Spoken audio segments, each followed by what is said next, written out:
আসসালামু আলাইকুম। আশা করি সকলে ভালো আছেন। যারা যারা আলিম ভাই অফিসিয়ালের ভিডিওগুলো দেখেন, আমি একজন সাধারণ ছেলে, আমার মা একজন গৃহিণী। আসলে প্রতিটি মায়ের একটি স্বপ্ন থাকে, প্রতিটি বাবার একজন স্বপ্ন থাকে, তার ছেলেকে বড় বানাবে বা বড় চাকরি করবে, দেশের জন্য, এলাকার জন্য, সমাজের জন্য কিছু একটা করবে। তো দুর্ভাগ্যজনক আপনারা যে দেখতেছেন দেশের যে করুণ অবস্থা বা পরিস্থিতি, আসলে এই অবস্থায় বাবা মার স্বপ্ন তো পূরণ করা দূরের কথা, নিজেই চলতে পারবো না, এক সময় দেখা যাবে।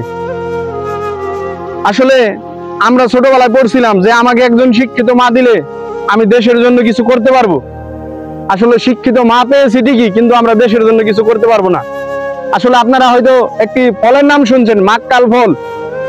দেখতে অনেক সুন্দর, ফলটা যখন পাকে লাল টকটকে হয়, মনে হয় যে খাইলে না জানি কত স্বাদ, কিন্তু আসলে ফলটি কিন্তু খাওয়া যায় না। দেখতে এমনি সুন্দর, উপরেও চকচকা ভিতরেও চকচকা, কিন্তু ফলটি আসলে কোনো কাজের না।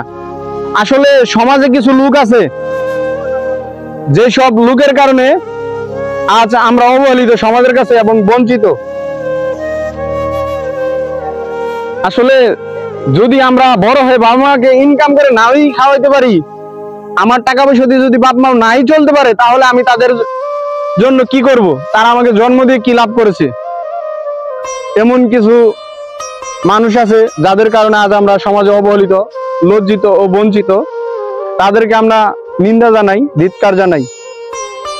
আমার মা তো একজন অসহায় মা, তার কত না স্বপ্ন ছিল, বুক ভরা আশা। আমার ছেলে বড় চাকরি করবে, বড় মানুষের মতো মানুষ হবে, সবাই তাকে সম্মান করবে, ভালোবাসবে, দেশের একজন সুনাগরিক হিসেবে প্রতিষ্ঠিত হবে।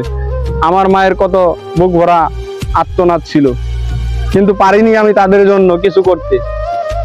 আমার মা বাবাকে আমি এখনো ইনকাম করে খাওয়াতে পারি না।